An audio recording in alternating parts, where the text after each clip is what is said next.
Bismillahirrahmanirrahim. Assalamualaikum warahmatullahi wabarakatuh.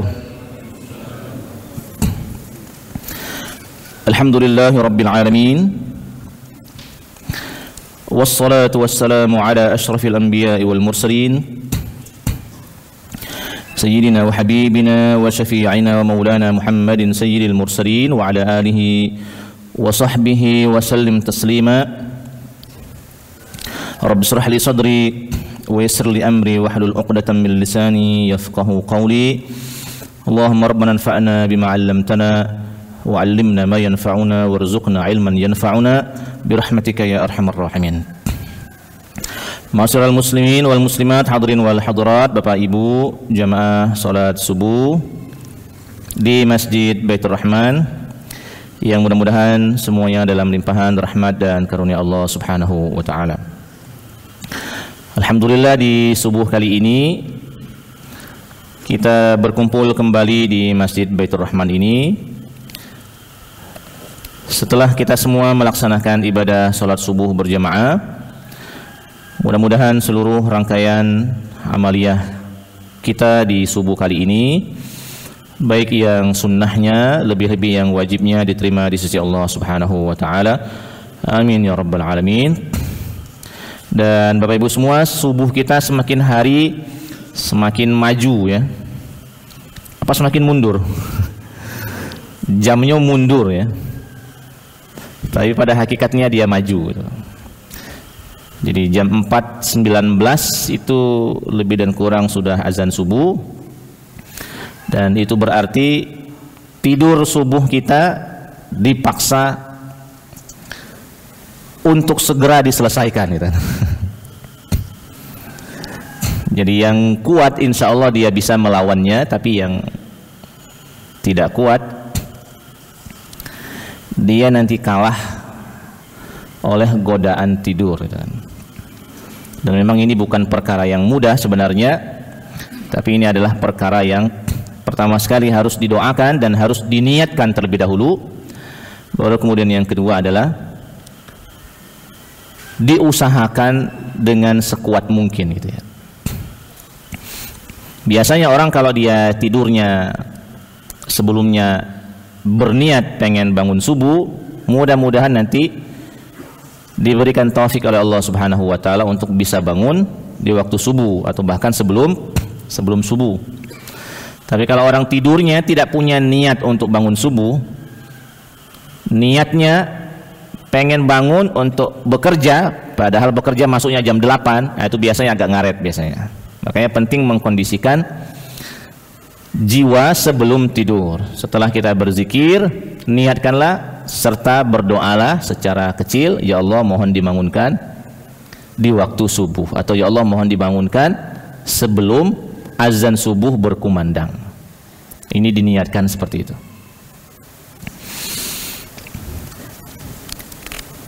Nah, Bapak Ibu semua, mudah-mudahan dengan niat yang seperti itu selama kita tidur itu dihitung sebagai pahala niat menunggu sholat subuh gitu. Dan perkara intizari waktu sholat, perkara menunggu waktu sholat, ini menjadi bagian yang dimotivasi terus oleh Rasulullah SAW agar supaya kita ini dalam kehidupan sehari-hari niatnya itu menunggu waktu sholat. Nah, sementara waktu yang paling populer di masyarakat kita menunggu waktu sholat itu adalah antara maghrib dan isya. Ini sudah bagus ini. Orang kalau sholat maghrib berjamaah mesti niatnya duduk di masjid menunggu waktu isya. Nah, setelah isya bagaimana caranya supaya kita dapat pahala menunggu waktu sholat subuh? Caranya seperti yang tadi kita ungkapkan, diniatkan ya Allah besok lagi nunggu subuh sebelum tidur, diniatkan ya Allah mohon dibangunkan saya sebelum subuh, saya pengen sholat subuh gitu kan. Apalagi pengen sholat subuh berjamaah misalnya di Masjid Baitur Rahman. Nah, itu lebih jauh lagi berarti semangatnya untuk bangun gitu. Dan mudah-mudahan ini menjadi bagian dari kenangan yang indah dalam hidup kita semua saat kita semua hidup menunggu waktu sholat. Ini bagian dari latihan kecil-kecilan. Setiap kali kita mendengar azan, ucapkanlah alhamdulillah. Nanti kalau azan zuhur, alhamdulillah la zuhur gitu kan. Nanti waktu asar tiba, dengar orang azan, alhamdulillah sudah masuk waktu asar. Nanti maghrib, alhamdulillah la maghrib gitu kan. Jangan sampai ada kesan ketika ada orang azan kita kesel gitu kan. Kita kesel. Keselnya itu ujung Palembang, nih la zuhur puluh hari. Ini ungkapan agak bias ini. Ini ungkapan agak bias. Kesel apa senang hati apa kesel gitu kan. Nih la zuhur puluh hari ini. Gawir masih banyak, kan? Ditambah dengan gawir masih banyak. Jadi ini yang kita dapatkan dari para guru dalam menterapi jiwa gitu kan. Pokoknya kalau ada dengar azan alhamdulillah ala zuhur gitu kan.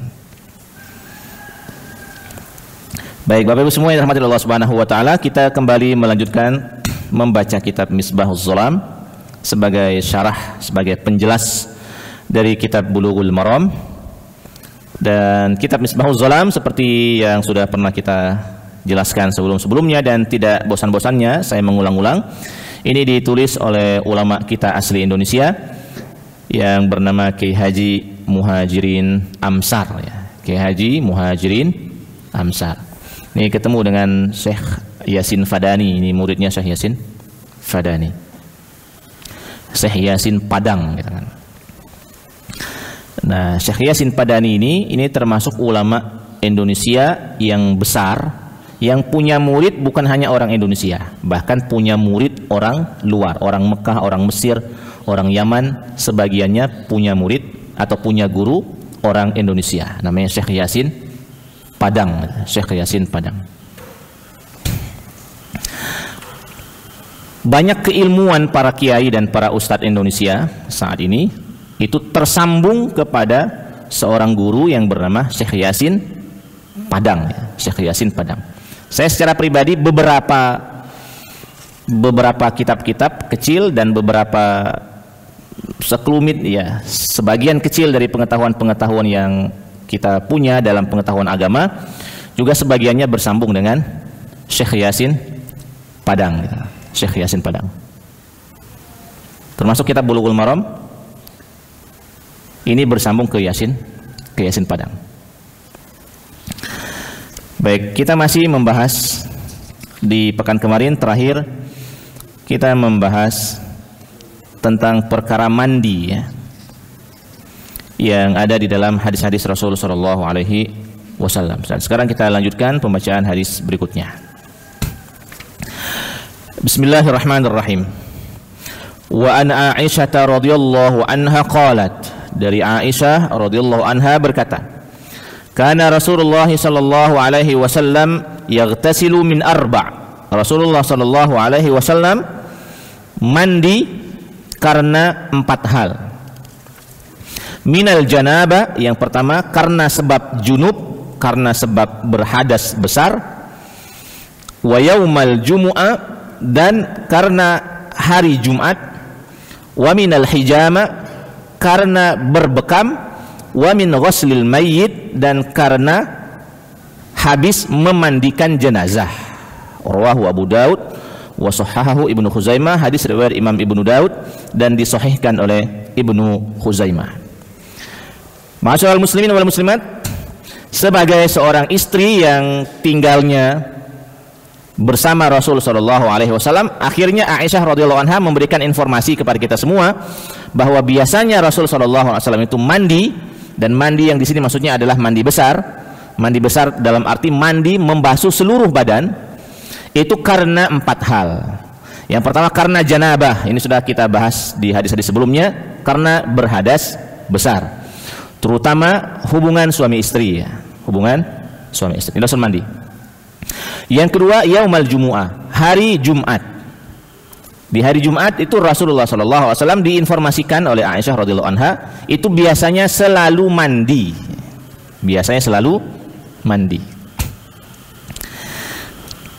Nah, nanti apakah hukum mandi Jumat ini wajib atau sunnah? Nanti di sini jumhurul ulama Fadhahabal jumhuru ila annahu mustahabbun.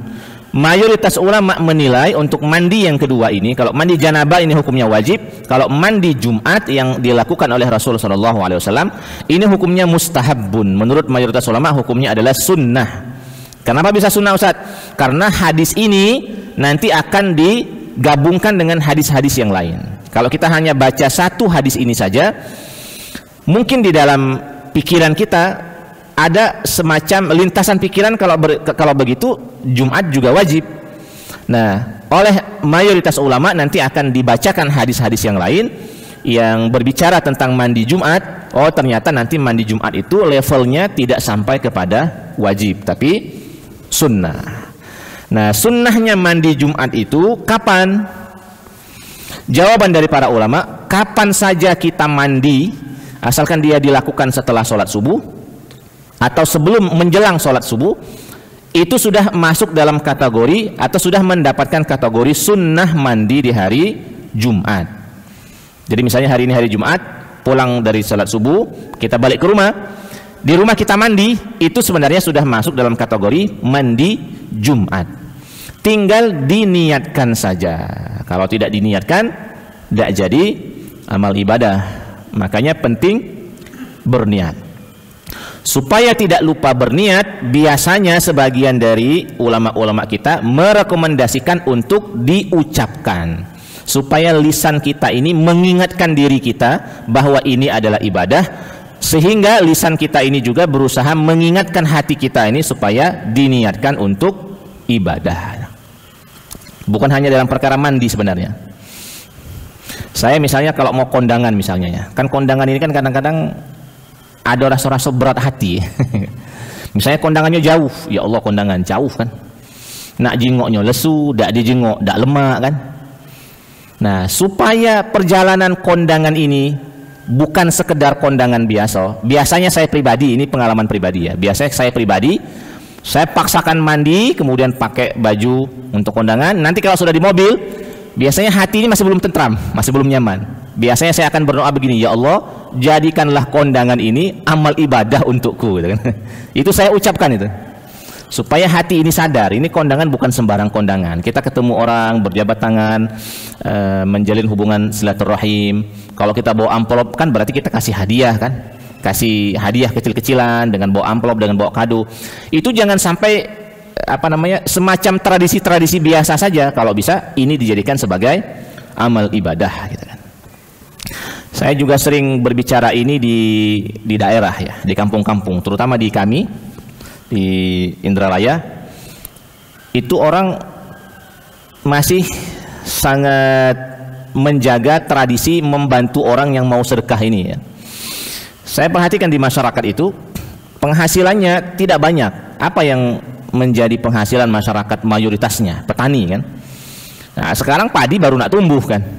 Kalau di samping tol mungkin padinya sudah berbuah, padi orang dusun dengan petani, dengan tani yang hanya mengandalkan alam ya, belum apa-apa. Kemudian apalagi penghasilan orang-orang desa kita tuh, ada jualan, tapi jualan mereka itu sebatas jualan yang kira-kira yang belinya bukan beratus-ratus kilo gitu. Orang kalau beli di warung, beli telur seperempat gitu kan, kadang-kadang beli telur sikok gitu. Beli mie sebungkus, maksudnya apa untungnya gitu kan. Tapi dalam waktu yang bersamaan hampir setiap minggu mereka dapat undangan masak-masak gitu kan. Orang kalau undangan masak-masak tidak bawa bawaan, itu tidak lemak. Ada yang bawa gula, ada yang bawa telur gitu, ada yang bawa ayam, ada yang bawa bebek gitu kan. Nah, bayangkan kalau seandainya setiap minggu bawa ayam. Ayam sekarang harganya misalnya 50.000 misalnya ya. Ini ayam petelur, ayam abang. Padahal bukan abang ini, coklat ya. Orang bawa ayam ini setiap minggu 50.000 bagi orang yang punya penghasilan besar, kecil, tapi bagi masyarakat kita besar 50.000 itu. Makanya di dusun itu kalau kita dapat undangan, ini antara dua, antara senang dengan sedih gitu kan.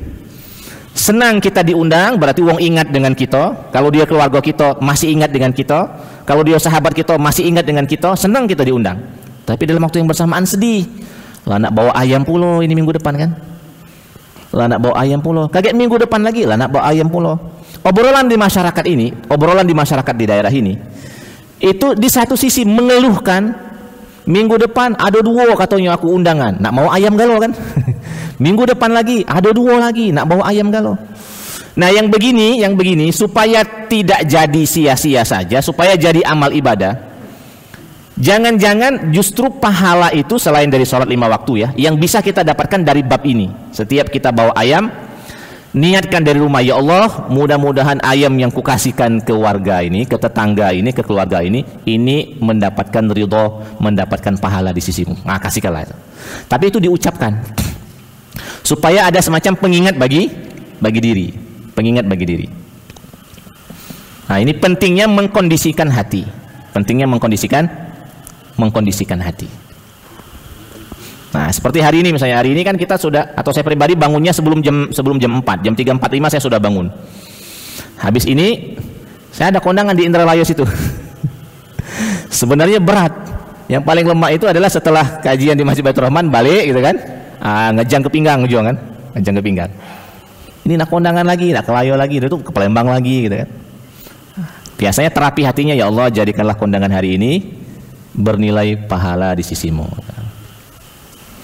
Dan sebaliknya, di dalam sebagian aktivitas yang saya lakukan, saya juga kadang-kadang menyebutkan, ya Allah jadikanlah pekerjaan ini ikhlas mengharap ridhomu, bukan yang lain-lain. Bukan yang lain-lain. Ini cara saya pribadi ya, untuk mengkondisikan jiwa supaya saya tidak berpikir yang lain, yang lain. Baik, yang jelas mandi di hari Jumat mustahabun. Kapan mandinya? Kapan saja mandinya, itu sudah tergolong mandi sunnah. Tapi kalau seandainya mau membuat diri lebih segar, maka mandinya ya menjelang pergi sholat Jumat, kalau mau buat diri lebih segar. Wa minal hijama, setelah berbekam. Setelah berbekam mungkin tidak langsung ya, maksudnya setelah Nabi Muhammad SAW berbekam, setelah itu biasanya Nabi mandi. Kemudian wa min ghuslil mayyit, dan nomor 2, mandi setelah berbekam juga bukan sebuah kewajiban, tapi di sini disebutkan wa ammal ghuslu minal hijama faruwiya an Ali annahu sunnah. Ya, sebagian dari ulama sahabat memahami itu sunnah, wa anil jumhuri, tapi menurut mayoritas ulama annahu laisa minas sunnah. Mandinya itu mandi mubah saja, mandi mubah saja, mandi yang sifatnya biasa-biasa saja untuk membersihkan bekas-bekas bekam gitu. Karena tradisi bekam zaman dulu agak sedikit jorok ya, dalam tanda kutip agak sedikit jorok ketimbang cara berbekam sekarang. Kalau cara berbekam sekarang ini lebih rapi, lebih bersih lah kira-kira ya. Ya mohon maaf, dulu penghasilan, dulu kalau ada orang yang kerjanya adalah bekam, itu dianggap penghasilan dalam tanda kutip ya, penghasilan kotor. Penghasilan kotor itu bukan tidak halal, bukan. Ini dianggap strata sosial yang rendah dulu ya. Makanya di dalam bab-bab nikah, fikih-fikih klasik itu ngomongnya begini, kalau anak tukang bekam jangan mencari anak guru. Ini di fikih-fikih klasik ini. Karena itu tidak levelnya, ibaratnya ya, tidak levelnya, tidak kafa'ah, tidak kufu. Jadi ibaratnya kalau anak yang orang tuanya pekerjaannya tukang bekam, kira-kira kita cari yang selepel lah. Ini beberapa pembicaraan dalam bab pernikahan ya. Ya maksudnya kita yang biasa-biasa ini jangan pula berharap ibaratnya punya jodoh anak menteri misalnya, siapalah gitu kan, berharap jodoh anak menteri gitu. Kalau guru dari dulu memang ini pekerjaan strata tinggi, kalau dulu ya, dari dulu strata tinggi ini termasuk guru. Kemudian min ghuslil mayyit, dan dari memandikan jenazah. Berarti kan kalau Aisyah radhiyallahu anha mengungkapkan Rasul itu biasanya mandi karena 4 hal, berarti Nabi itu juga pernah memandikan jenazah. Jadi Nabi itu bukan sosok yang kalau hadir di masyarakat duduk baik, bukan. Ternyata Rasul SAW juga saat hadir di masyarakat itu ngawikan apa yang digawikan oleh masyarakat. Bukan kapan datang duduk baik. Misalnya di masyarakat ada orang sedekah, Apa yang baca kita gawekan kalau datang di masyarakat? Misalnya potong ayam lah. Cabut bulu ayam, melo lah nyabut bulu ayam. Walaupun cuma sikok kan. Terus apa lagi misalnya? Ada orang datang nyusun kursi, ikutlah nyusun kursi walaupun sebentar, 5 menit, 10 menit, supaya kita mencontoh Nabi Muhammad SAW kalau hadir di masyarakat ikut juga mengerjakan apa yang dikerjakan oleh masyarakat. Ya sama juga lah kalau gotong royong, misalnya RT RW ngajak gotong royong, hadirnya begawe gitu kan, bukan hadir baik gitu. Bukan hadir duduk kemudian habis itu balik. Jadi melok begawe walaupun dikit, ambil itu sampah, sapu dikit gitu kan, supaya ada kesan bahwa kita ini memang bagian dari masyarakat biasa-biasa saja yang juga ikut serta dalam seluruh kegiatan masyarakat. Sesekali misalnya melok ngulung ambal, tidak apa-apa, sesekali melok ngulung ambal. Sesekali matikan listrik, tidak apa-apa gitu kan. Jangan nunggu ada petugasnya nih kan. Sesekali matikan listrik. Kayak petugasnya kalau nyingok para senior ini matikan listrik, perhatiannya dia kan. Kayak kalau aku tidak nului dia terus yang matikan listrik. Akhirnya kayak didului oleh petugasnya. Ada kipas angin yang belum mati, matikan kipas angin. Nah, ini sense of belongs kata orang ya, jiwa memiliki. Dulu saat kita kecil di rumah, siapa yang matikan listrik? Biasanya wong tua. Siapa yang hidupi banyu? Wong tua lagi.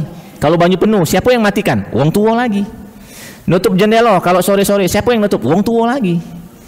Jadi tidak ada sense of belongs gitu kan, tidak ada jiwa memiliki gitu kan. Ada barang di luar terujan terangin, dak hati yang masuk kan, nunggu wong lain kan, nunggu wong lain. Nah ini hal-hal yang sederhana yang oleh Rasul SAW dicontohkan supaya tidak berlaku seperti itu, karena kita ini adalah bagian dari masyarakat, jadi kita juga mencoba untuk melakukan apa yang dilakukan oleh masyarakat. Baik, ini hadis yang pertama. Jadi 4 hal yang membuat Rasul biasanya mandi janabah ini wajib, mandi Jumat sunnah, mandi setelah berbekam ini oleh mayoritas ulama dianggap sebagai mandi biasa, dan ghuslul mayyit kemudian mandi setelah memandikan jenazah ini hukumnya sunnah menurut mayoritas ulama. Jadi siapa yang habis memandikan jenazah, mandilah sunnah. Nomor 2, bismillahirrahmanirrahim. Wa an Abi Hurairah radhiyallahu anhu qala fi qissati Sumamah ibni Usal indama aslam. Dari Abu Hurairah radhiyallahu anhu berkata dalam cerita Sumamah bin Usal. Sumamah bin Usal ini nama orang saat dia masuk Islam, indama aslam, saat dia masuk Islam. Wa amarahu Nabi sallallahu alaihi wasallam an yaghtasila. Nabi Muhammad sallallahu alaihi wasallam memerintahkan Sumamah bin Usal ini untuk mandi. Jadi Sumamah bin Usal ini masuk Islam, masuk Islam, ketemu dengan Nabi, mungkin bersyahadat di hadapan Nabi. Setelah itu Nabi memintanya untuk mandi. Nah, bagaimana penjelasannya? Istadalla bihi annahu yajibul ghuslu 'alal kafir idza aslama. Di sini kesimpulan umumnya para ulama, wajibnya mandi bagi orang non muslim jika dia masuk Islam. Wajibnya mandi bagi non muslim jika dia masuk Islam. Tetapi mandi yang disebutkan wajibnya mandi saat orang non muslim mau masuk Islam ini laisa syartan lil Islam. Ini bukan syarat masuk Islam, bukan. Syarat masuk Islam itu syahadat, walaupun dia belum mandi, kan? Jadi sudah mandi atau belum mandi, orang kalau mau masuk Islam itu syaratnya cuma syahadat saja. Asyhadu an la ilaha illallah wa asyhadu anna Muhammadar Rasulullah. Selesai. Jadi mandi itu bukan syarat masuk Islam, bukan. Tetapi apa pemaknaan mandi di sini? Nah, disinilah baru sebagian dari para ulama merinci pemaknaan mandi yang disebutkan oleh Rasulullah SAW. Fazahab Asy-Syafi'i. Imam Asy-Syafi'i berpendapat, annahu idza lam yakunil kafiru junuban ajza'ahu al-wudu wa in kana junuban wajaba alaihi al-ghusl li ajli al-janabah. Ini pendapat Imam Asy-Syafi'i. Orang non muslim yang diminta untuk mandi itu jika non muslim ini diduga pernah berhadas besar. Berarti kalau orang masuk Islam lah dewasa, ini mesti pernah janabah, berarti dia harus mandi karena dia pernah junub, dia pernah berhadas besar. Kalau yang masuk Islam ini adalah sepasang suami istri yang sudah menikah bertahun-tahun, berarti kan dia sudah melakukan hubungan suami istri bertahun-tahun. Untuk itulah dia mandi supaya dia mengangkat hadas besar selama bertahun-tahun dia melakukan hubungan suami istri. Tapi jika seandainya yang masuk Islam ini anak kecil, maka kata Imam Syafi'i, dia tidak wajib mandi, boleh berwudu saja. Karena yang kecil ini belum ada sebab junubnya, masih kecil gitu. Tidak tahu kalau seandainya kecil zaman sekarang kan. Walaupun kecil tapi sudah berhadas besar. Nah, ini curiga kita.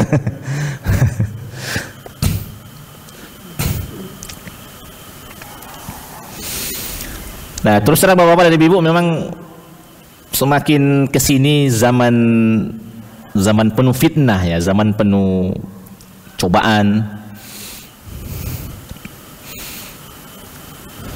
Ini angka-angka kemaksiatan dalam bab seksual ini semakin hari agak lumrah kita dengar ya. Misalnya dalam perkara, dalam perkara misalnya onani misalnya ya. Nah, dalam mazhab Syafi'i onani haram dilakukan, tidak boleh dilakukan. Apalagi dalam perkara zina. Nah, ini luar biasa. Dan ini tantangan dan ini cobaan untuk kita semua. Mudah-mudahan kita semua dijauhkan dari model fitnah lawan jenis, terutama ya, fitnah lawan jenis. Kalau mau menikah gitu kan, kalau enggak tahan. Nah, ini pendapat Imam Syafi'i. Jadi mandinya orang non muslim yang masuk Islam itu bukan syarat untuk masuk Islam, tapi karena diduga orang itu pernah junub, pernah berhadas besar. Berikutnya, wa dhahaba Ahmad. Imam Ahmad bin Hanbal mengatakan, berpendapat ila annahu wajibun mutlaqan ajnaba aw lam yajnub. Orang non muslim menurut Imam Ahmad bin Hanbal kalau mau masuk Islam, mau dia pernah junub, pernah berhadas besar, atau dia tidak pernah berhadas besar, pokoknya secara mutlak dia harus mandi. Nah, ini berarti nomor 2, mau junub mau tidak junub dia harus mandi.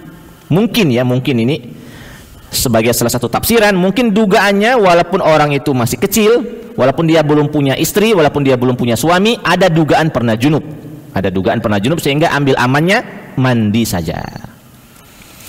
Wa dhahaba Abu Hanifah ila annahu yajibu alaihi al-ghusl liman ajnaba wa lam yaghtasil hala kufrihi wa in ightasala lam yajib alaihi al-ghusl.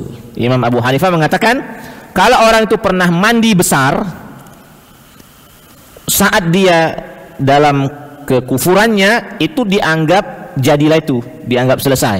Tapi kalau dia belum pernah mandi besar, maka dia tetap diwajibkan mandi besar. Saya kira pendapat tengahnya ya, karena Kiai Haji Muhajirin Amsar ini mazhabnya Syafi'i, dan karena kitab Bulughul Maram ini ditulis oleh Imam Ibnu Hajar Al-Asqalani, mazhabnya juga mazhab Syafi'i. Saya kira pendapat dalam mazhab Syafi'i ini patut didengar dan patut perdalam, bahwa mandinya non muslim saat masuk Islam bukan syarat masuk Islam, tapi ini adalah bagian dari mandi janabah, mandi wajib. Baik, ini nomor 2. Nomor 3. Wa an Abi Sa'id Al-Khudri radhiyallahu anhu, dari Abu Sa'id Al-Khudri radhiyallahu anhu, anna Rasulullah sallallahu alaihi wasallam qala, bahwa Rasul sallallahu alaihi wasallam berkata, ghuslul jumu'ati wajibun ala kulli muhtalimin, akhrajahu sab'ah. Kata Abu Sa'id Al-Khudri, Rasulullah sallallahu alaihi wasallam bersabda, mandi Jumat itu wajib ala kulli muhtalim, bagi orang yang sudah dewasa. Nah, ini kan wajib Ustaz bacaannya. Ini kan teks hadisnya berbunyi wajib. Apakah memang hukumnya jadi wajib? Nah, menurut pendapat mayoritas ulama, walaupun omongan Nabi di sini wajib, tapi tetap nanti akan ditakwil. Ditakwil itu nanti akan ditafsirkan dengan penafsiran bukan tekstual. Walaupun di sini omongannya wajib. Nanti di hadis yang berikutnya. Kenapa bisa akhirnya omongan wajib Nabi itu ditafsirkan bukan wajib? Wa hamalahu Syafi'iyyatu. Sebagian dari ulama-ulama mazhab Syafi'i memaknai kata wajib di dalam hadis Rasul sallallahu alaihi wasallam ini adalah min babil mubalaghah. Ini ungkapan apa bahasa gitu ya? Ungkapan yang sifatnya sangat menekankan, bukan wajib, bukan. Sama cak kita misalnya ngomong dengan kawan. Kita misalnya ngomong dengan kawan, pengen kumpul-kumpul dan pengen makan-makan. Terus kita ngomong, kayak kau bawa pempek ya? Jangan, tidak, harus. Nah, ngomongan kita itu apakah hukumnya wajib? Nah, ini sekedar keinginan yang sangat kuat, diharapkan kita bawa pempek. Walaupun omongannya, kau jangan tidak datang, harus. Nah, kata-kata harus ini, apakah maknanya harus itu wajib? Tidak. Ini min babil mubalaghah. Ini sekedar ungkapan yang sifatnya dilebih-lebihkan. Nah, kayak ada ngomong, jangan macam-macam Ustaz. Ini kan perkataan Nabi. Nabi ngomongkan wajib. Ngapa ditafsirkan sebagai sunnah? Sekarang kita baca hadis yang keempat. Di hadis yang lain Rasulullah SAW mengatakan, wa an Samurah ibn Jundab radhiyallahu anhu qala Rasulullah sallallahu alaihi wasallam, Rasul bersabda, man tawaddaa yaumul jumu'ati fabiha wa ni'mat. Siapa yang berwudu di hari Jumat, maka itu bagus baginya, itu sudah sebuah kenikmatan, bagus. Wa man igtasala fal ghuslu afdal. Tapi kalau ada yang mandi, maka itu lebih baik baginya. Perhatikan di hadis ini, mandi itu oleh Nabi diungkapkan, kalau kamu mandi itu lebih bagus. Di hadis yang lain Nabi ngomong, kamu jangan tidak mandi, wajib mandi. Nah, omongan wajib mandi ini ditafsirkan dengan omongan Nabi yang lain, bahwa mandi itu lebih bagus daripada sekedar berwudu saja. Nah, Bapak dan Ibu, kenapa perkara mandi ini, perkara mandi Jumat ini terutama ya, ini apa nak dibahasnya? Orang Indonesia ini kan walaupun di hari Jumat nak mandi baik kan, hari Senin mandi, hari Selasa mandi, hari Rabu mandi. Bahkan orang Indonesia ini mandinya jarang sekali, mandinya 2 kali. Bahkan sebagian dari nenek-nenek dulu, ini karena saya dulu pernah punya pengalaman dengan nenek, yang rumah di masyarakat dulu tidak ada kipas angin, tidak ada AC, kapan hangat mandi dia kan. Jadi sehari itu kadang-kadang mandinya bukan 2 kali, 3 kali. Menjelang sholat zuhur mandi lagi dia.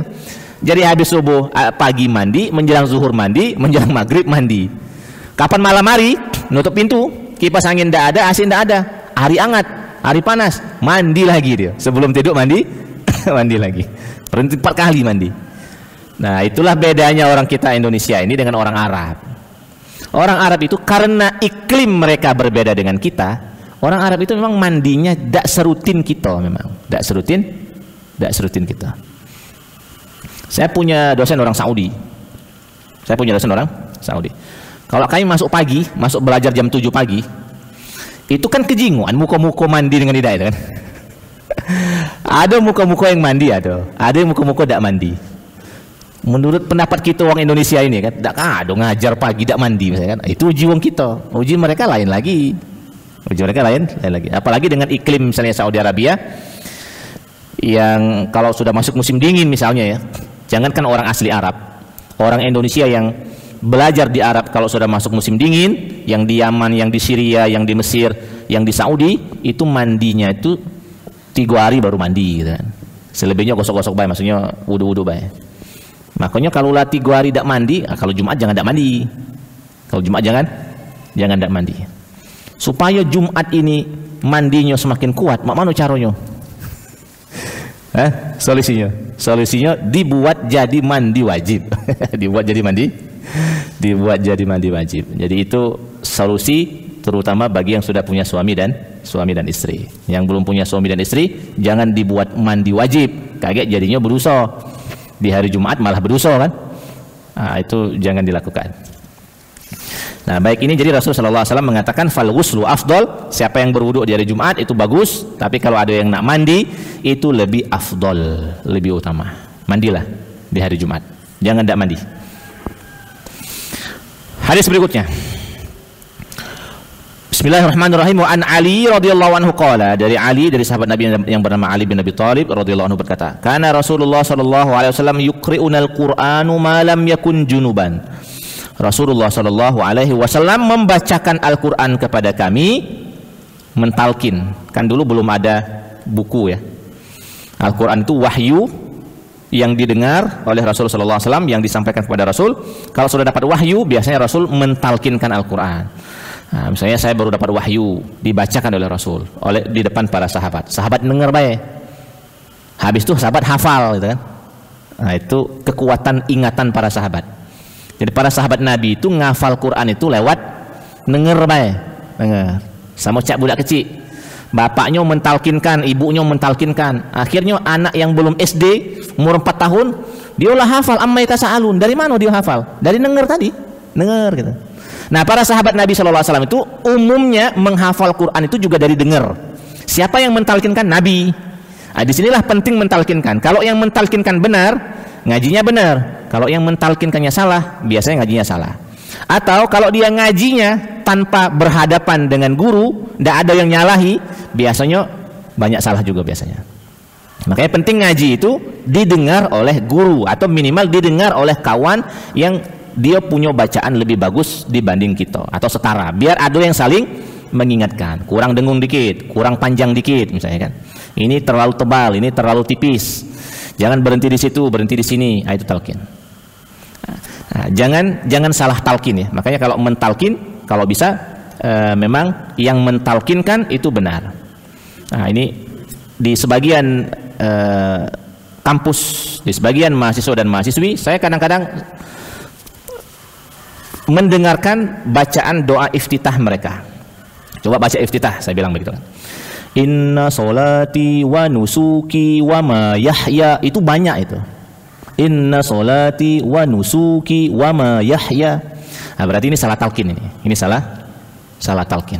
Seharusnya yang mentalkinkan itu inna solati wa nusuki, kinya yang panjang bukan sunya.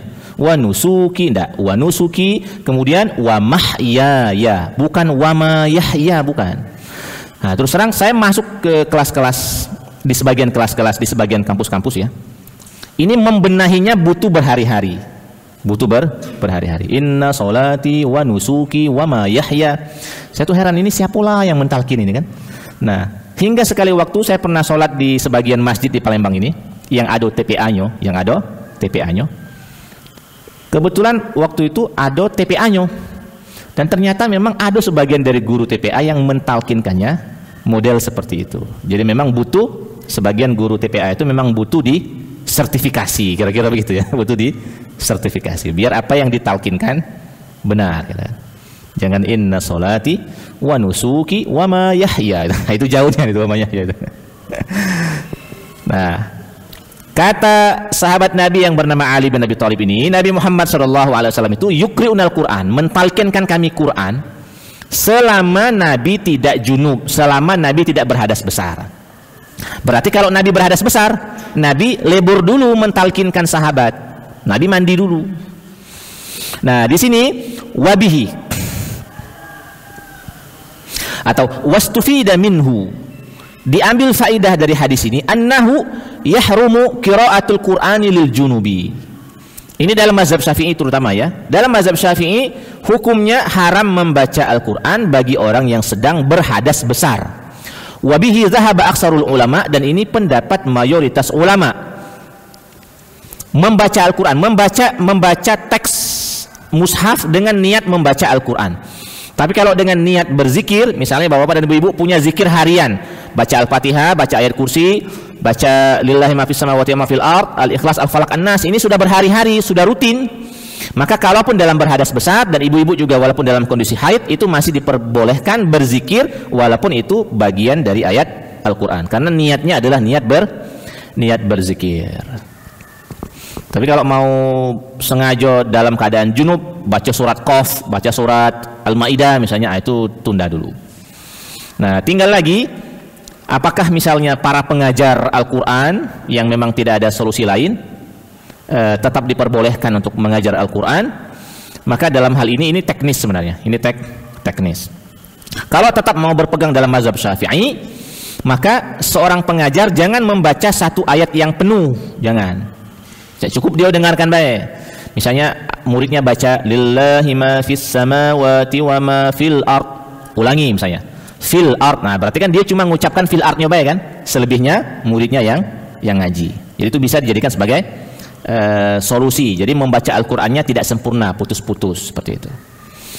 Nah, atau bagi para penghafal Al-Qur'an yang memang kesehariannya punya wirid harian, misalnya dia punya wirid harian baca Al-Qur'an 3 juz. Sekarang dia dalam keadaan kondisi berhadas besar, bagaimana? Kesimpulannya bagaimana?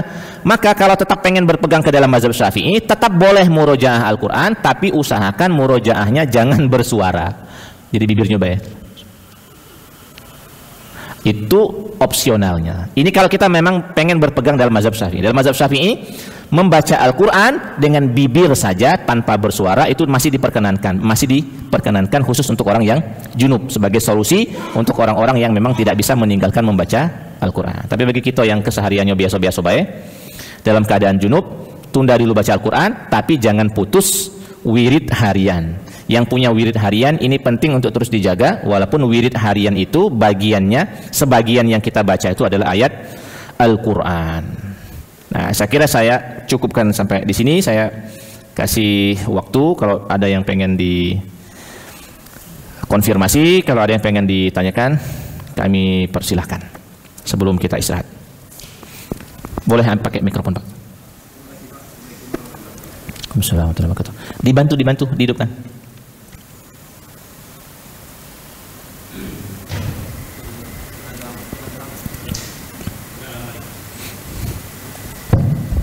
Terima kasih. Assalamualaikum warahmatullahi wabarakatuh. Assalamualaikum warahmatullahi wabarakatuh. Saya tertarik sekali mengenai mandi, Pak Ustaz.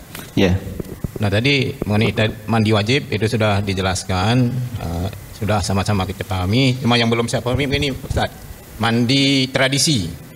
Nah, kebiasaan di sebagian daerah atau masyarakat ada mandi menjelang puasa.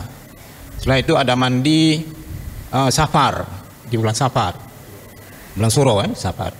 Nah, selanjutnya mandi satu lagi, mandi taubat nasuha. Nah, itu apakah disyariatkan di dalam agama atau dibuat oleh masyarakat suatu daerah, Pak? Terima kasih. Oke. Baik, yang pertama ya, untuk mandi taubat. Mandi taubat ini sebenarnya muncul, memang ada petunjuk dari Rasulullah SAW untuk melakukan bersih-bersih sebelum kita sholat sunnah taubat ya. Memang ada anjuran untuk bersih-bersih. Nah, tetapi apakah mandi taubat ini hukumnya wajib? Saya kira konteks hadisnya itu menyesuaikan dengan kondisi kita. Kalau kitanya tidak sedang dalam keadaan berhadas besar, maka dia cukup dengan wudhu saja. Tapi kalau seandainya kita berstatus dalam keadaan berhadas besar, maka jatuhnya mandi itu adalah mandi wajib. Misalnya sekarang ini kita kan kondisinya tidak dalam berhadas besar. Kita pengen sholat sunnah taubat, apakah harus dimulai dengan mandi dulu sebagai permulaan awal taubat? Tidak harus dimulai dengan mandi terlebih dahulu. Terima kasih. Assalamualaikum warahmatullahi wabarakatuh. Assalamualaikum warahmatullahi wabarakatuh. Saya tertarik sekali mengenai mandi, Pak Ustaz. Ya. Nah, tadi mengenai mandi wajib itu sudah dijelaskan, sudah sama-sama kita pahami. Cuma yang belum saya pahami ini, Pak Ustaz, mandi tradisi. Nah, kebiasaan di sebagian daerah atau masyarakat ada mandi menjelang puasa. Setelah itu ada mandi safar, di bulan safar, bulan Suro kan, safar. Nah, selanjutnya mandi satu lagi, mandi taubat nasuha. Nah, itu apakah disyariatkan di dalam agama atau dibuat oleh masyarakat suatu daerah, Pak? Terima kasih. Oke. Baik, yang pertama ya, untuk mandi taubat. Mandi taubat ini sebenarnya muncul, memang ada petunjuk dari Rasulullah SAW untuk melakukan bersih-bersih sebelum kita sholat sunnah taubat ya. Memang ada anjuran untuk bersih-bersih. Nah, tetapi apakah mandi taubat ini hukumnya wajib? Saya kira konteks hadisnya itu menyesuaikan dengan kondisi kita. Kalau kitanya tidak sedang dalam keadaan berhadas besar, maka dia cukup dengan wudhu saja. Tapi kalau seandainya kita berstatus dalam keadaan berhadas besar, maka jatuhnya mandi itu adalah mandi wajib. Misalnya sekarang ini kita kan kondisinya tidak dalam berhadas besar. Kita pengen sholat sunnah taubat, apakah harus dimulai dengan mandi dulu sebagai permulaan awal taubat? Tidak harus dimulai dengan mandi terlebih dahulu. Kalaupun seandainya mau mandi, apakah itu wajib hukumnya? Tidak. itu bagian dari kesempurnaan saja. Ibaratnya sebelum kita sholat taubat, walaupun kita tidak sedang dalam keadaan junub, kalau wudu baik, ada rasa-rasa masih kurang nyaman, kita mandi nian. Saya kira konteksnya Ustadz Abdul Somad misalnya, saat Ustadz Abdul Somad sering menyebut tentang mandi taubat, itu dalam konteks bukan sebuah kewajiban. Karena sementara waktu, hasil bacaan kami, mandi taubat itu bukan sebuah hal kewajiban yang harus dilakukan sebelum bertaubat. Dia bagian dari kebaikan sebelum kita melakukan sunnah taubat. Tapi kalau dia memang dalam kondisi janabah, dalam kondisi junub, baru dia wajib mandi taubat. Ini yang pertama. Nah, yang kedua, kalau mandi taubat kita anggap saja masih ada cantolannya. Nah, yang berikutnya adalah mandi budaya. Ya, misalnya saya pernah memulai puasa di Padang misalnya ya. Saya 29 Sya'ban itu pernah ada di Padang. Kemudian saya diajak kawan jalan melintasi berbagai sungai. Nah, ternyata mereka ada tradisi mandi menyambut bulan Ramadan gitu, dengan istilah-istilah yang mereka lakukan. Nah, apakah ini hukumnya, Ustaz? Hukumnya mubah-mubah saja kalau saya ya, boleh-boleh saja hukumnya. Selagi memang cara mandinya benar. Nah, cuma yang saya lihat, ini yang saya lihat ya, sebagiannya saat mandi di sungai itu antara laki-laki dan perempuannya masih ada yang gabung. Nah, disinilah letak tidak bagusnya. Walau bagaimanapun, kalau seandainya mau melakukan misalnya mandi tradisi seperti itu, tetap menjaga kode etik syariatnya. Sama seperti olahraga. Olahraga ini, baik bapak-bapak dan ibu-ibu, hukumnya mubah. Boleh olahraga, boleh. Cuma kalau olahraganya ibu-ibunya di depan, bapak-bapaknya di belakang. Di sini letak masalahnya. Haramnya bukan karena olahraganya, tapi karena posisinya. Karena posisinya. Apalagi olahraganya senam kan? Saya kadang-kadang memperhatikan kalau balik dari kajian ada senam bagus. Cuma kalau ibu-ibu di depan, bapak-bapak di belakang, disinilah yang membuat dia jadinya tidak bagus. Mandi budaya boleh-boleh saja, Pak. Misalnya mandi apa lagi misalnya? Mandi siram-siraman orang misalnya mau nikahan. Bagi saya pribadi itu boleh-boleh saja selagi tidak meyakini sebagai sebuah kewajiban. Ini mandi tradisi, mandi budaya. Cuma kalau mandinya di hadapan orang banyak, perempuannya mandinya setengah buka aurat, di situ letak kurang bagusnya gitu kan. Letak kurang bagusnya. Begitu seterusnya. Jadi mandi tradisi boleh-boleh saja. Sama seperti ada sebagian tradisi orang kalau ijab kabul 3 kali dak. Orang kalau ijab kabul 3 kali tidak sampai, dimandi dulu. saya terima gitu kan, salah terus kan. Nah, ini dimandi dulu oleh kawan kan. Coba mandi dulu. Alah kecak gugupnya gitu. Kadang-kadang yang gugup itu justru bukan mempelai laki-lakinya, bapaknya yang gugup, tidak tersebut-sebut gitu kan. Berarti bapaknya yang nak dimandikan ini. Boleh Pak mandi tradisi selagi dalam teknis pelaksanaannya tidak ada syariat yang dilanggar. Dalam hal ini mubah saja untuk dilakukan. Tidak. Masih ada? Silakan Pak Uzani. Assalamualaikum warahmatullahi wabarakatuh. Assalamualaikum warahmatullahi wabarakatuh. Yang mandi 4 mandi tadi, ya, niatnya lain-lain atau cukup satu saja? Ya. Dan saya tanya satu lagi, umpamanya ya, pagi-pagi udah katakanlah masai rambut, atau mau Jumat nanti apa masai rambut lagi gitu? Iya. Itu saja. Baik. Yang 4 tadi mandi janabah, mandi setelah berbekam, mandi Jumat, mandi setelah memandikan jenazah. Apakah ini niatnya sama atau beda? Niatnya beda. Kalau mandi janabah, niatnya wajib. Sengaja aku mandi janabah fardu karena Allah. Yang lainnya niatnya sunnah. Sengaja aku mandi Jumat sunnah karena Allah. Sengaja aku mandi setelah memandikan mayit sunnah karena Allah. Kemudian niat hijama itu mandi biasa sebenarnya. Niat hijama mandi biasa. Jadi beda niatnya. Terutama kalau dia ada wajibnya, ada sunnahnya. Kalau yang wajibnya sebutkan wajibnya. Sengaja aku mandi wajib. Itu wajibnya. Sengaja aku mandi janabah wajib karena Allah. Seperti itu. Kemudian yang kedua, kalau pagi subuh Jumat, habis subuh pagi Jumat sudah basah rambut, sudah mandi, apakah sebelum Jumat boleh mandi lagi? Boleh. Boleh mandi lagi. Inilah yang saya sebut dengan bahwa orang Indonesia ini mandinya itu sebenarnya tidak usah diajari lagi. Indonesia ini baik muslimnya baik non muslimnya punya tradisi yang bagus dalam bab kebersihan, baik muslimnya dan non muslimnya. Orang kita ini cuci tangannya berkali-kali, kumur-kumurnya berkali-kali, mandinya berkali-kali gitu. Jadi kalau sudah di pagi Jumat mandi, apakah sebelum Jumat mandi lagi? Boleh. Tapi kalau seandainya apakah di pagi Jumat harus mandi wajib? Nah, itu tergantung yang punya suami dan istri kan. Apakah sebelum Jumat mandi wajib lagi? Tergantung juga gitu kan. Kalau sepakat laksanakan, kalau tidak sepakat cukup di pagi hari tadi bae mandinya kan. Kira-kira itu Pak Ustaz. Bagus. Bahkan kalau seandainya kita pagi hari lah mandi, begawe, balik bermotoran berkeringat, saya kira tidak jadi masalah, mandi lagi gitu, sebelum sholat Jumat. Itu lebih afdol. Kita ini sudah mandi, sudah pakai sabun, ganti baju. Ini uang Indonesia ini besar dengan pahalanya insya Allah. Sudah mandi, pakai sabun, ganti baju, nak sholat, pakai parfum lagi ke masjid. Itu top, bagus. Tidak di sepele-sepele kebaya gitu kan. Karena ada sebagian dari orang di sepele-sepele kebaya masalah ibadah dalam kondisi yang bukan fresh. Masih ada? Cukup ya? Sudah bel, saya kira kita cukupkan dan boleh nanti lanjut sambil ngobrol. Kita tutup dengan doa kafaratul majlis. Subhanakallahumma rabbana wa bihamdika asyhadu an la ilaha illa anta wa astaghfiruka wa atubu ilaik. Assalamualaikum warahmatullahi wabarakatuh.